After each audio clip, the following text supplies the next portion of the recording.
ఇక కాళేశ్వరం విషయంలో మరోసారి హైకోర్టుకు వెళ్తున్నారు కేసీఆర్ హరీష్ రావు.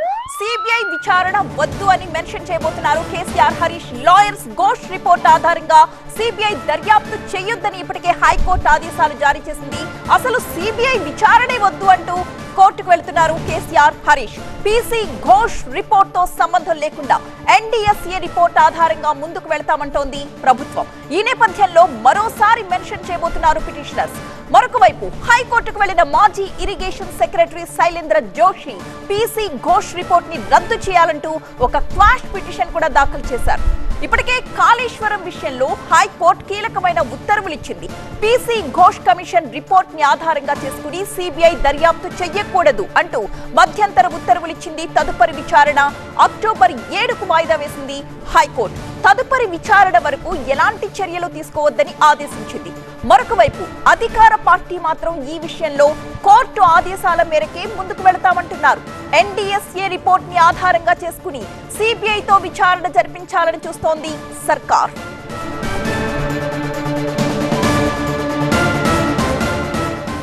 ప్రతినిధి విజయ్ సిద్ధంగా ఉన్నారు లైవ్ లో. ఈ క్వాష్ పిటిషన్ కి సంబంధించిన డీటెయిల్స్ అందించడానికి. Vijay, Shailendra already quash petition దాఖలు చేసినట్లుగా తెలుస్తోంది. మరొక వైపు నిన్న హైకోర్టు సూచించిన దాని ప్రకారం ఘోష్ కమిషన్ నివేదికను బేస్ చేసుకుని సిబిఐ దర్యాప్తు జరిపించకూడదు అని. అయితే గవర్నమెంట్ ఏమంటోంది, ఎన్డీఎస్ఏ రిపోర్ట్ ని బేస్ చేసుకుని సిబిఐతో విచారణ జరిపించాలి అని చూస్తోంది. ఈ రోజు కోర్టు ఏం చెప్పబోతోంది? దీనికి సంబంధించి ఎన్ని గంటలకి బెంచ్ మీదకి వచ్చే అవకాశం ఉంది ఆ పిటిషన్? అంటే నిన్న ఏదైతే కేసీఆర్ హరీష్ దాఖలు చేసిన పిటిషన్ పైన ముందుగా హైకోర్టులో విచారణ జరిగిందో దాంట్లో PC Ghosh justice PC commission Ghosh commission report ఏదైతే ఉందో దాన్ని పేజ్ చేసుకుని ఎట్టి పరిస్థితుల్లో ఎలాంటి చర్యలు తీసుకోవద్దు, ఈ కేసు విచారణ అక్టోబర్ 7కు వాయిదా వేశారు. కానీ ప్రభుత్వం ఇచ్చినటువంటి జీవో నెంబర్ 104 ఏదైతే ఉందో సిబిఐకి అప్పజెప్తూ ఇచ్చిన దాంట్లో ఎన్డీఎస్ఏ రిపోర్ట్తో పాటుగా తెలంగాణ ప్రభుత్వానికి సంబంధించి ప్రస్తుతం ఉన్న ప్రభుత్వం దగ్గర అనేక సాక్ష్యాలు ఆధారాలు ఉన్నాయి, వాటికి విచారణకు మేము పూర్తి స్థాయిలో సహకరిస్తాము, అన్ని డాక్యుమెంట్స్ కూడా ప్రొడ్యూస్ చేస్తాము, గతంలో ఇచ్చిన విజిలెన్స్ ఎన్డీఎస్ఏ రిపోర్ట్తో సహా ఇన్వెస్టిగేషన్ చేయాలని చెప్పి ప్రభుత్వం జీవో ఇచ్చిన నేపథ్యంలో దాన్ని సవాల్ చేస్తూ ఈరోజు కోర్టులో మెన్షన్ చేసే అవకాశం కనిపిస్తుంది. నిన్న కేసీఆర్కి హరీష్కి ఇచ్చిన ఊరట కేవలం పీసీ ఘోష్ కమిషన్ ఆధారంగా ఎట్టి పరిస్థితుల్లో సిబిఐ విచారణ జరగకూడదు, దాని ద్వారా ఎలాంటి ముందస్తు చర్యలు కావచ్చు, కఠిన చర్యలు తీసుకోవద్దన్న ఒక ఆదేశాలు మాత్రమే తెలంగాణ హైకోర్టు ఇచ్చిన నేపథ్యంలో ఇప్పటికీ నిన్న ఇచ్చిన జీవో, ఎందుకంటే సిబిఐ కూడా ఎక్నాలజ్ చేసింది, తమకు రాష్ట్ర ప్రభుత్వం పంపినటువంటి లేఖ అందిందని చెప్పింది కాబట్టి సో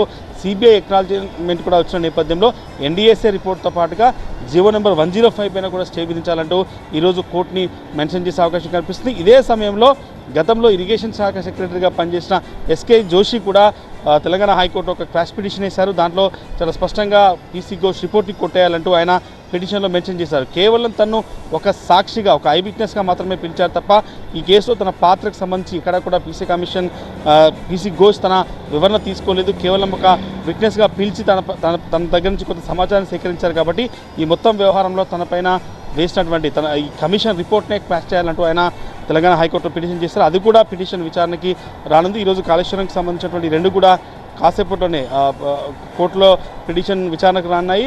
ఎస్కే జోషి చెప్పిన దాని ప్రకారం అయితే మొత్తం ఎంటైర్ రిపోర్ట్నే పీసీ ఘోష్ రిపోర్ట్నే క్వాష్ చేయాలని చెప్పి ఆయన కోరుతున్న పరిస్థితి కనిపిస్తుంది. ఏం జరగబోతున్నది హైకోర్టులో కాసేపట్లో తెలిసే అవకాశం కనిపిస్తుంది. ఖచ్చితంగా కేసీఆర్ హరీష్ తరపు న్యాయవాదులు ఎన్డీఎస్ఏ రిపోర్ట్తో పాటుగా జీవో నెంబర్ 104 పై కూడా స్టే విధించాలని కోరే అవకాశం అయితే కనిపిస్తుంది. Right, thank you Vijay.